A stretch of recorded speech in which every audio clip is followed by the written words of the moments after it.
Gentlemen, thank you so much for coming to Ginx today to talk all about Oddworld Abe's Odyssey. Do you want to introduce yourselves for everyone at home? My name's Matt, and I'm designer at Just Add Water, so I'm responsible for all the gameplay. My name's Will. I'm the community manager at Oddworld Inhabitants. Excellent.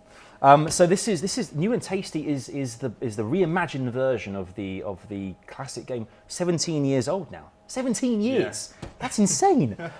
So those who have never played Oddworld before, can you tell us about the premise of the game? What is the narrative?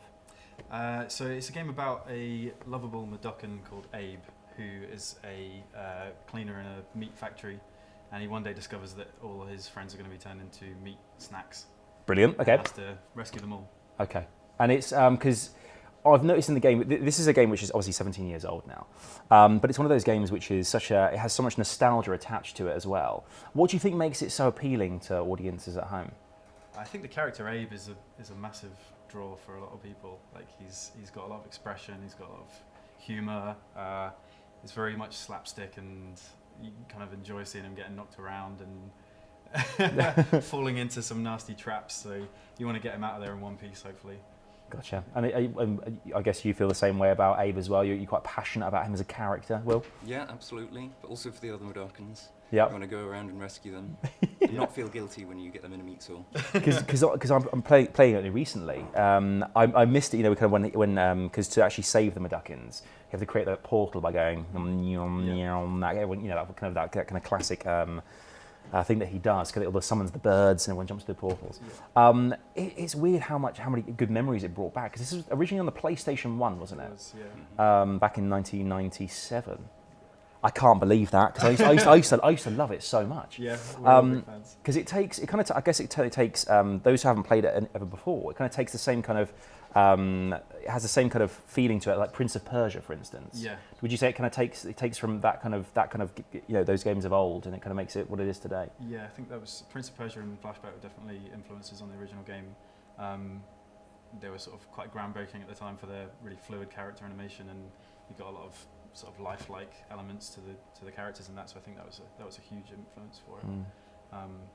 And then, I mean, taking it forward, we tried to keep that sort of lifelike element and making the characters feel like real living, breathing creatures with their own personalities and things that they want and need. And yeah, it's usually you being dead. Because I mean, it looks amazing. The reimagined version looks incredible. It's called New and Tasty. How did you come up with this name? What is the New and Tasty all about? The name New and Tasty is originally used in the game. Okay. As a teaser advert for this new meat product that Abe's trying to find out the secret ingredient of. Yep. But it came to us for the game. We ran a competition online. Really? We had all our fans send in submissions, and by far and away, the most popular suggestion was New and Tasty, and it fits perfectly, we thought. It does, because what they're making Mudokon Pops is the new kind of treat. Because the thing is I love about the enemies are they do look so fierce and scary as well, like nightmarish, if you will, with like guns and cigar smoking and. I mean, how fun is it to kind of play around with the characters in the game? It's a lot of fun. I mean, like we put a lot of effort into giving you more options to mess around with them. So like when the characters are dead now, they just flop around on the floor rather than just kind of disappearing. Obviously that was like a memory limitation of the original PlayStation. They just had to vanish. But now we can leave them there and you can smash them around and you'll see them flailing about. And there's a lot of dark humour for people that kind of... You can really take out your frustrations on the bad guys. Yeah. It's coming out on the Xbox One, actually. That's one of the big things. It's coming out on the Xbox One. We said March 27th. March 27th. Yes. And it's already out on PlayStation as well. PlayStation Plus this month in March. I mean, we've talked a little bit about behind the scenes here about potentially it coming to mobile as well. It's in a kind of a trial phase at the moment. You're kind of testing it out. What's been the kind of general response about that? It's been great so far. I got my hands on it for the first time this morning. Really? I was really blown away by it. Okay, I mean, exclusive. That's an exclusive this morning. And it just looks so close to the PlayStation 4 and Xbox versions. It's really blown me away, actually. Yeah. It's looking great. Yeah, because it's I can imagine how many more people would get the opportunity to play that, and like particularly because everyone these days has a smartphone, more or less, really.